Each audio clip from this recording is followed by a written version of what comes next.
10th CBSE Maths 1.1 continuation. Question number 3.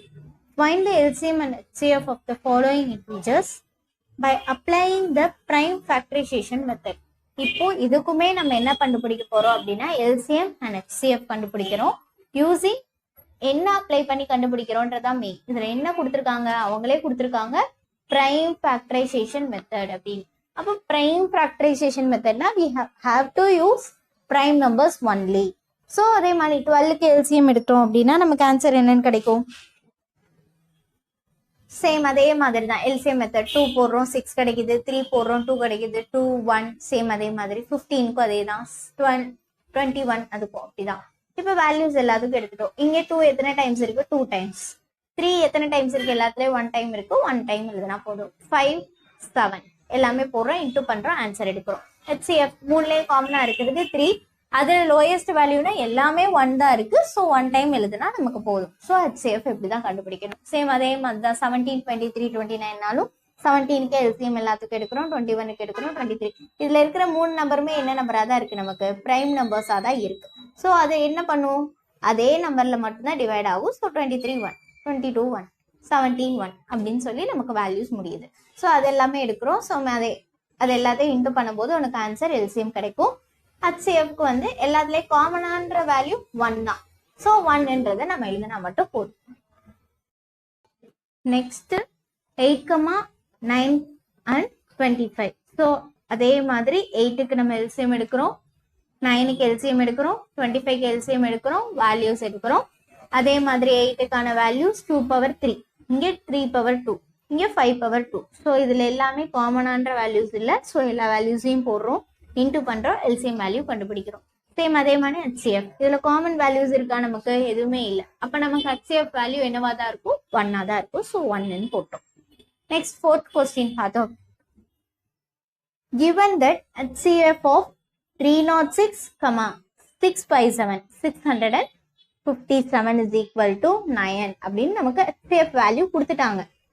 HCF value கொடுத்துட்டு LCM value நம்ம கண்டுபிடிக்க சொல்றாங்க. நம்ம ப்ரீவியஸ் சம்ஸ்ல நம்ம பார்த்தோம், ப்ரீவியஸ் வீடியோல நம்ம பார்த்தோம், product of 2 numbers is equal to LCM into HCF நம்ம ஆல்ரெடி தெரியும் நமக்கு. So we know that product of 2 numbers equal to LCM into HCF அப்படின்னு. ஸோ LCM தான் நமக்கு தேவை. அப்போ LCM is equal to product of 2 numbers divided by HCF அப்படின்றத நம்ம எடுத்துக்கலாம் ஃபார்முலா யூஸ் பண்ணி. இப்போ என்னது நமக்கு ப்ராடக்ட் ஆஃப் 2 numbers அப்படின்னா என்னென்ன? 306 into 657 divided by HCF value நமக்கு ஆல்ரெடி 9 கொடுத்துருக்காங்க, 9. இது ரெண்டையும் நம்ம டிவைட் பண்ணி எல்லாம் சிம்பிளிஃபைலாம் பண்ணோம் அப்படின்னா நமக்கான ஆன்சர் கிடைக்கும். ஸோ தட்ஸ் என்னது? LCM of 306, 657 is equal to 22338 அப்படின்றத நம்ம கண்டுபிடிச்சிடலாம். Next 5th sum.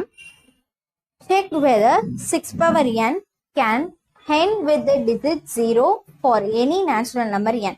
இப்போ 6 power nன்ற நம்பர் வந்து ends with 0வா for any natural number அப்படின்றத நம்மள செக் பண்ண சொல்றாங்க. இப்போ நார்மலா 0ல எண்ட் ஆகுற நம்பர் எதோட டிவிசிபிளா இருக்கும்?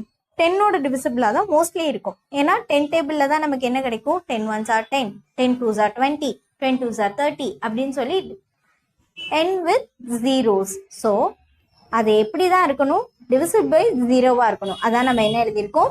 If any number ends with 0, it should be divisible by 10 அப்படின்னு சொல்லியாச்சு. Or it divisible by 2 into 5.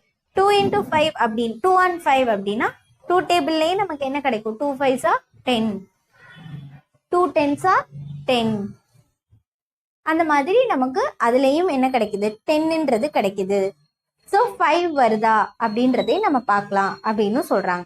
இப்போ prime factorization of 6 power n அப்படின்னா 6க்கு பிரைம் ஃபேக்டர் என்ன நமக்கு? 2 into 3. அப்போ 2 into 3 power n அப்படின்னு கிடைக்குது.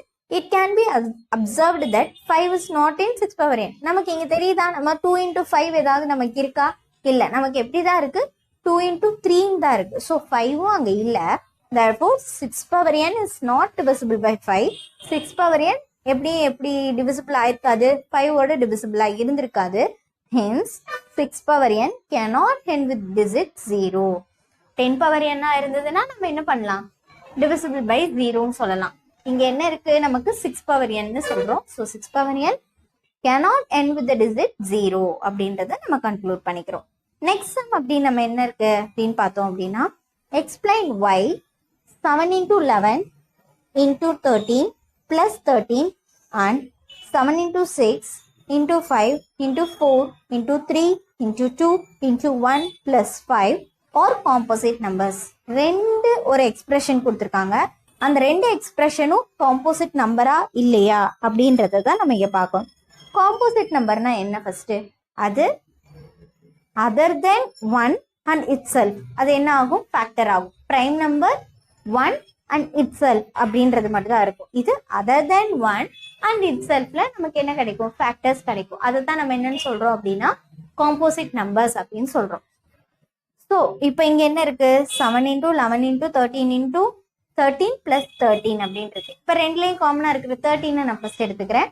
அப்போ 13 into அப்படின்னு போட்டு 7 into 11 plus 1. ஏன்னா இந்த 13 இந்த 13 நமக்கு என்ன ஆயிடுச்சு? காமனா வெளியே வேல்யூ வந்துருச்சு. அதனாலதான் இங்க நமக்கு என்ன கொடுத்துருக்காங்க? இந்த வேல்யூ, இந்த இது ஒரு டேர்ம், இது ஒரு டேர்ம், அப்படிதான் எடுத்துக்கும். அப்ப இதுல இருந்து 13 காமனா வெளியே எடுத்துருச்சு. இப்ப இங்க வேல்யூ 1 ஆயிரும். ஸோ 17 into 11 into 1 நமக்கு வேல்யூ என்னதான்? 7 into 11 தான். இந்த 13க்கு பதிலாக 1 ஆயிரும். ஸோ இங்க அதுதான் +1 அப்படின்னு கொடுத்துருப்பாங்க. இப்ப என்ன கிடைக்குது? 13 into 77 plus 1 அப்படின்னு கிடைக்குது. 77 plus 1னா நமக்கு வேல்யூ என்ன? 78. இப்போ 78ல நம்ம ஃபேக்டர் எடுத்தோம் அப்படின்னா அதை நம்ம எப்படி எடுக்கலாம்? 13 into 6 equal to 78 அப்படின்னு எடுத்துக்கலாம். So it has a factor 6 and 13. அப்போ 6ம் 13ம் அதுக்கு ஃபேக்டரா வரும்போது நம்ம என்ன பண்ணிக்கலாம்? It is a composite number அப்படின்னு நம்ம எடுத்துக்கலாம். சேம் அதே மாதிரி நெக்ஸ்ட் சம் பார்த்தோம் அப்படின்னா 7 into 6 into 5 into 4 into 3 into 2 into 1 plus 5. அப்போ இது ரெண்டுலேயும் காமனா இருக்கிற வேல்யூ என்ன? 5. ஸோ 5 காமனா எடுக்கிறோம், ரிமைண்டர் வேல்யூஸ் போடுறோம், +1 போடுறோம், ஈக்குவல் டு 5 into இது எல்லாத்தையும் நம்ம மல்டிப்ளை பண்ணோம்னா ஆன்சர் 1008 1008 அப்படின்னு நமக்கு கிடைக்கும். +1 1008 plus 1 போட்டோம்னா 1009. 1009க்கு ஃபேக்டரைசேஷன் இல்லை. So it has a 2 factors. No 5 and 109 1009 அப்படின்றது ஒரு factors. So it has a factor, hence it is a composite number அப்படின்னு நம்ம கன்க்ளூட் பண்ணியிருக்கோம். ஸோ அவங்க என்ன கேட்டிருக்காங்க? இது ரெண்டுமே காம்போசிட் நம்பரா நமக்கு கொஸ்டின் கேட்டாங்க. நம்ம ரெண்டுக்குமே என்ன ப்ரூவ் பண்ணியாச்சு? ரெண்டுமே காம்போசிட் நம்பர் தான் அப்படின்றத நம்ம ப்ரூவ் பண்ணிட்டோம். Next 7th question. 7th question நமக்கு என்ன இருக்கு? There is a circular path around a sports field. The Sonia takes 18 minutes to drive one round of the field. Ravi takes 12 minutes for the same. Suppose they both start at the same point at same time and go in the same direction. After how many minutes will they meet again at the same point அப்படின்னு கேக்குறாங்க. இப்ப என்ன சொல்ல வராங்க அப்படின்னா, ஒரு circular பாத் sports ground இருக்கு. அந்த கிரவுண்ட்ல சோனியா வந்து ஒரு ரவுண்ட் போயிட்டு வர்றதுக்கு 18 மினிட்ஸ் எடுத்திருக்காங்க. அதே ரவின்றவங்க 12 மினிட்ஸ் எடுத்திருக்காங்க. இப்போ ஒருவேளை இவங்க ரெண்டு பேரும் சேம் டைரக்ஷன்ல சேம் பாயிண்ட்ல இருந்து சேம் டைம்ல எடுக்கிறாங்க அப்படின்னா அவங்க திரும்பியும் மீட் பண்ணுவாங்க. Meet again at the starting point. அதே ஸ்டார்டிங் பாயிண்ட்க்கு திரும்பி அவங்க எத்தனை மினிட்ஸ்ல மீட் பண்ணுவாங்க அப்படின்னு கேட்குறாங்க. ஸோ அதுக்கு நம்ம என்ன எடுக்கணும்? எல்சிஎம் எடுத்தோம் அப்படின்னா நமக்கு ஆன்சர் கிடைக்கும். ஸோ எல்சிஎம் ஆஃப் இவங்களோட மினிட்ஸ் 18, இவங்களோட மினிட்ஸ் 12. ஸோ 18,12 அப்படின்னு இருக்கு. ஸோ 18க்கு எல்சிஎம் எடுக்கிறோம் அப்படின்னா 18க்கு எல்சிஎம் எடுக்கும்போது நமக்கு இங்கே என்ன கிடைக்கும்? 18 2 டேபிள் எடுக்கிறோம், 9 கிடைக்குது, 3 3ன்னு எடுக்கிறோம், 1. ஸோ இந்த வேல்யூஸ் கிடைக்குது. அதே மாதிரி 12க்கும் அதே மாதிரி எல்சிஎம் எடுத்து வேல்யூ எடுக்கிறோம். இப்போ எல்சிஎம் இங்கே ஹையஸ்ட் வேல்யூ என்ன? 2 power 2 2 power 1 2 power 2. So 2 power 2 எடுத்தாச்சு. இங்கே 3 பவர் 2 3 பார்த்தா 3 பவர் 2 3 பவர் 2 எடுத்தாச்சு. So 4 into 9 is equal to 36ன்னு ஆன்சர் கிடைச்சிச்சு. ஸோ இதுலேருந்து என்ன கன்க்ளூட் ஆகுது? Ravi and Sonia meet again at the starting point after 36 minutes. After 36 minutes அவங்க என்ன பண்ணிப்பாங்க? திரும்பி மீட் பண்ணிப்பாங்க. From this exercise 1.1 over.